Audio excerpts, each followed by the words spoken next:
Shalom. Let me get straight into this lesson. All right, so the spirit jumped on me to go back, to the psychology, you know what I'm saying? So I'm gonna read this picture right here.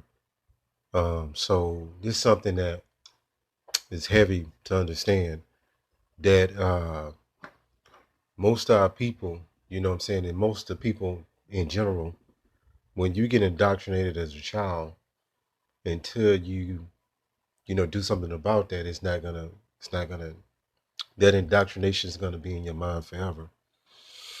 And this is a part of the rebirth when you come into the truth, because you have to literally take everything that you've been taught and you have to throw it out the window and start from scratch.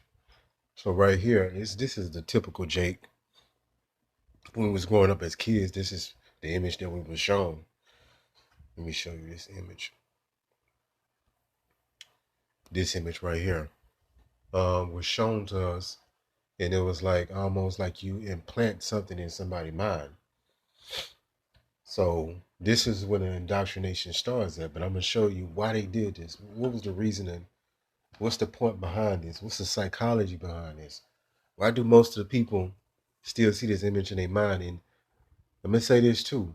People that's supposed to be so-called woken up, quote unquote, a lot of them still see this imagery in their mind right here. And if you still see this image in your subconscious mind, you're not reborn as the Messiah. So I'm gonna go here. In fact, I'm gonna jump right back.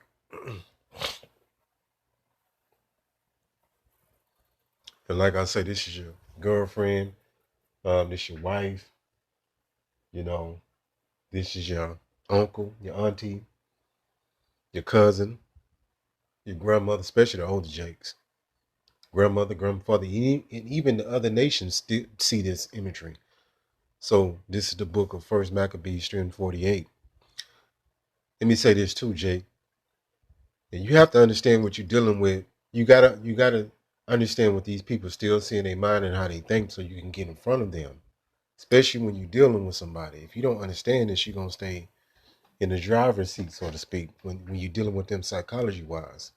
We know most of the people still see this in their mind. Hell, we even saw this in our mind until we woke up. So we know what state of mind that these people are in. So go ahead.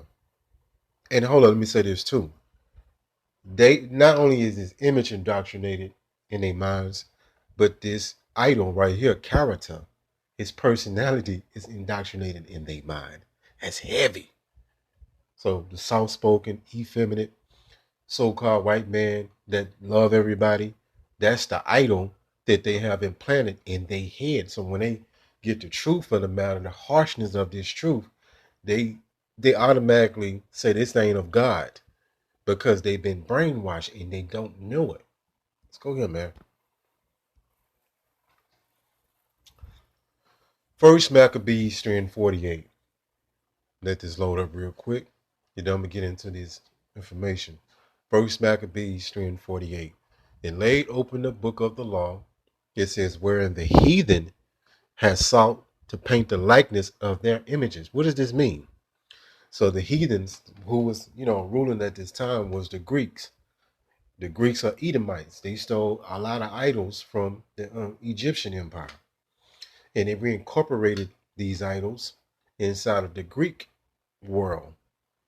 And they created idols from the Bible as you have today. So they was doing this back then, and they of course they did it in the modern era, starting around the 15 to 1600s, when the so-called white man came into power to put that influence around the world. So you see, before, so-called black people, the saints, the Israelites. Now after, so-called white people. And when you control the world, you control the images. Think about what I just said. When you control the world, you control the images. You control the people's minds. You control their perception. You control what they see and what they don't see. You control their knowledge.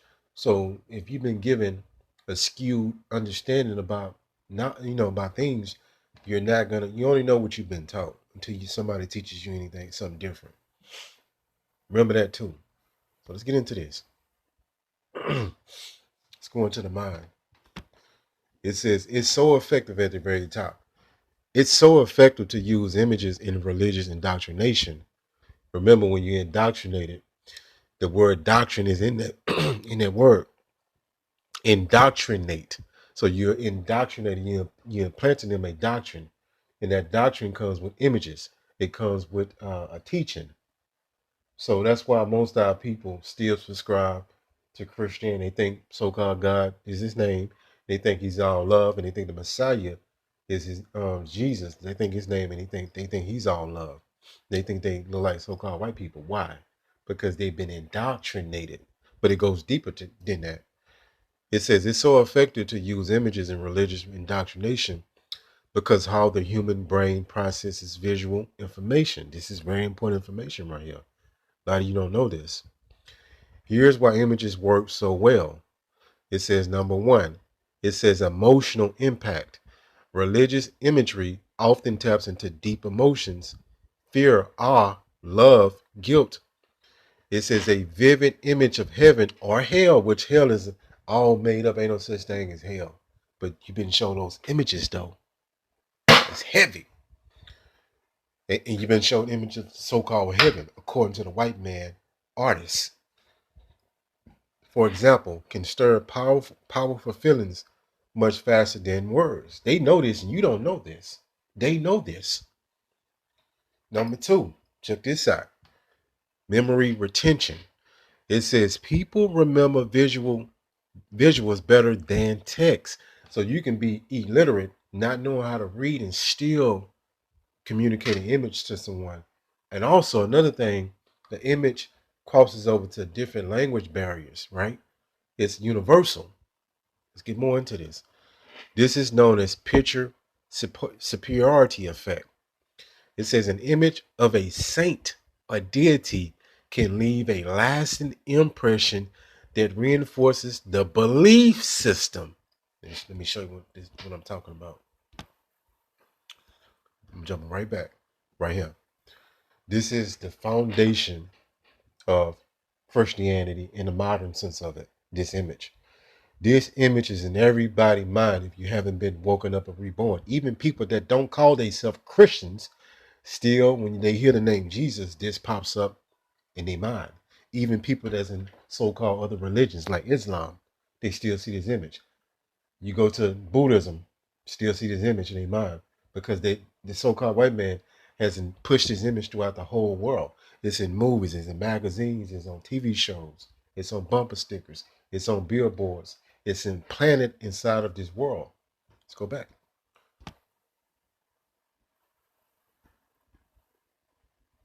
Let's get back into this.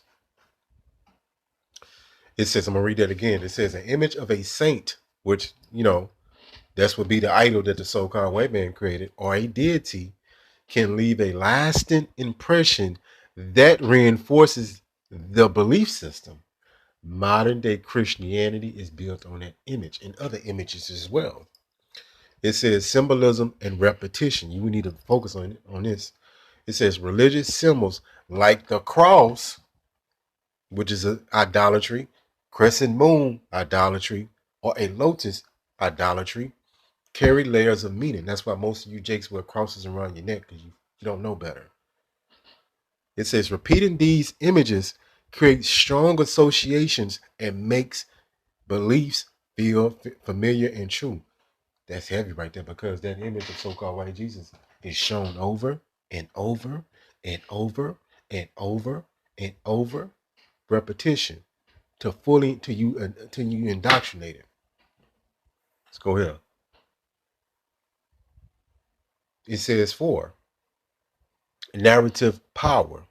It says images often tell stories. That's why they gave you the artwork, the movies, the Passion of the Christ. You got all these so-called biblical period piece movies that's pushing these enchantments even deeper.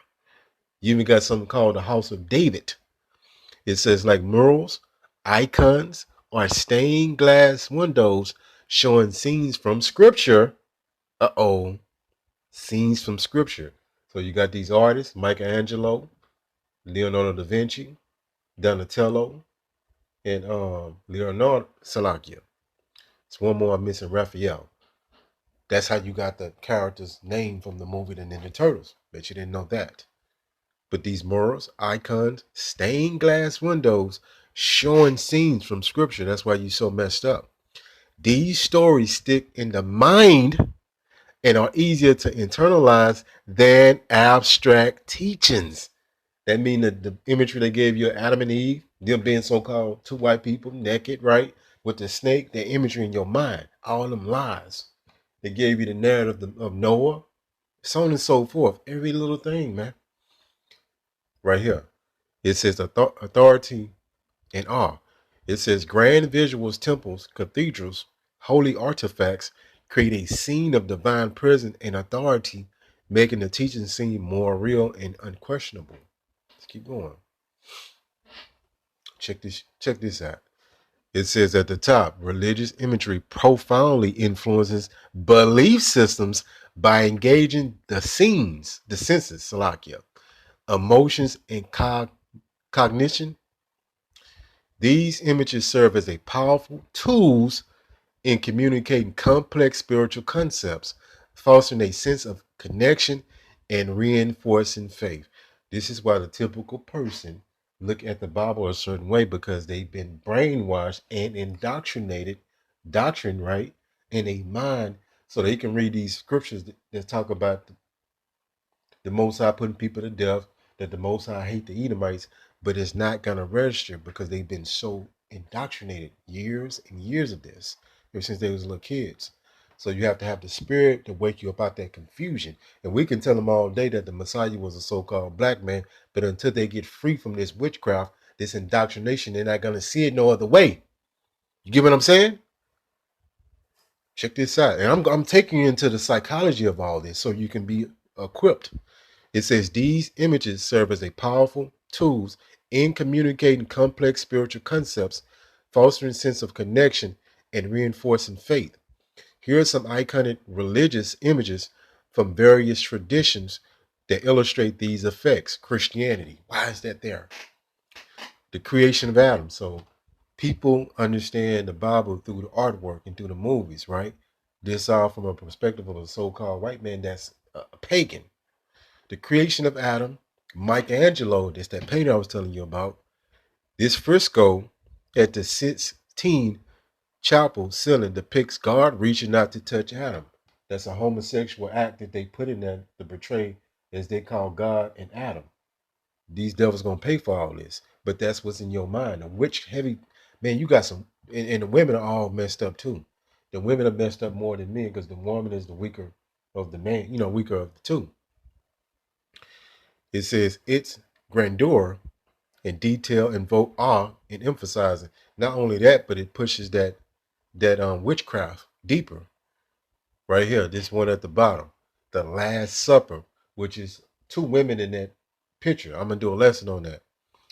This painting captures the moment, and that's Leonardo da Vinci, a devil. All these so-called white men that drew these paintings to brainwash and influence your mind and control your mind through the witchcraft.